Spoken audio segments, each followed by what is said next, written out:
Dalam negara yang heterogen serta multipartai, sistem pemerintahan presidensial menjadi tidak efektif.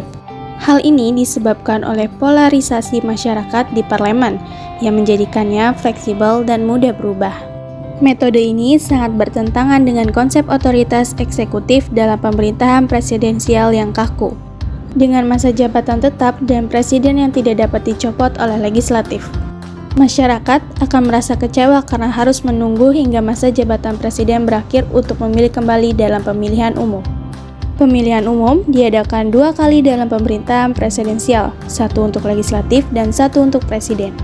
Pemilihan presiden sangat krusial karena menentukan arah kebijakan negara. Sistem ini mendorong partai politik untuk mendukung visi calon presiden dalam pemilu, menjadikannya alat untuk meraih dan mendukung kekuasaan politik. Selain itu, dalam model pemilihan umum ini, popularitas calon presiden lebih penting.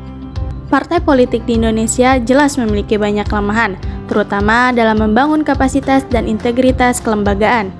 Setidaknya ada 4 faktor penyebabnya.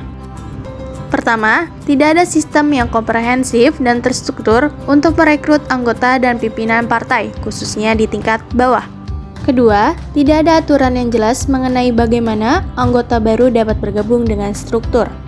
Ketiga, sistem komunikasi antara anggota partai dan anggota parlemen dengan rakyat atau konstitusinya tidak cukup diatur dan tidak akan dapat dilakukan untuk memahami aspirasinya yang berkembang di masyarakat. Keempat, proses pengkaderan partai yang dilakukan secara berjenjang untuk meningkatkan kemampuan kepemimpinan serta pemahaman tentang ideologi dan program strategi partai yang cenderung tidak serius dan tidak konsisten. Dalam sistem pemerintahan yang menggunakan sistem presidensial multipartai, tidak ada partai yang mampu meraih suara mayoritas dalam pemilihan umum. Presiden harus mempertimbangkan partisipasi partai lain saat membentuk kabinet. Namun, pengaturan ini bersifat tidak permanen karena bertanggung jawab kabinet langsung kepada presiden, bukan kepada parlemen. Akibatnya, partai yang memiliki wakil di kabinet tidak diwajibkan untuk mendukung pemerintahan. Dalam sistem umum presidensial, pemilihan dilaksanakan secara terpisah, sehingga presiden yang dipilih bisa berasal dari partai yang memiliki kursi minoritas di lembaga perwakilan. Dalam sistem multipartai, situasi ini sulit terjadi karena pemilihan dilakukan secara terpisah dan presidennya. Hal ini memungkinkan tertundanya pelaksanaan tugas-tugas ketatanegaraan dan konflik, yang akan menyebabkan konflik antara presiden dan legislatif. Dalam sistem multipartai, jika lembaga perwakilan menolak kebijakan politik presiden, dualisme legitimasi politik ini akan berdampak signifikan. Lembaga-lembaga tersebut dipilih secara langsung oleh rakyat, sehingga arah politik dapat memengaruhi hubungan antara lembaga negara dan lembaga mana yang memiliki hak lebih besar untuk memilih. Namun, dalam sistem presidensial, ada mekanisme untuk mengawasi dan mengontrol setiap kekuasaan. Upaya ini dilakukan untuk mencegah satu lembaga negara menguasai segalanya. Dalam praktik pemerintahan modern, Presiden tidak bisa mendiskusikan rancangan undang-undang secara langsung dengan DPR, sehingga ia mendelegasikannya kepada bawahannya, biasanya menteri terkait. Oleh karena itu, persetujuan bersama dalam pembahasan rancangan undang-undang tidak selalu mencerminkan persetujuan presiden. Dalam sistem pemerintahan presidensial, presiden bertanggung jawab kepada rakyat atas kebijakan yang diambil kabinetnya, sementara menteri bertanggung jawab langsung kepada presiden.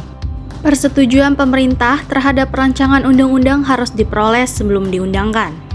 Beberapa peneliti berpendapat bahwa hubungan antara presiden dan DPR bersifat politik transaksional karena dukungan politik presiden seringkali merupakan minoritas, ditambah dengan banyaknya partai yang terpecah di parlemen. Untuk mendapatkan dukungan dari parlemen, presiden harus menyetujui berbagai hal.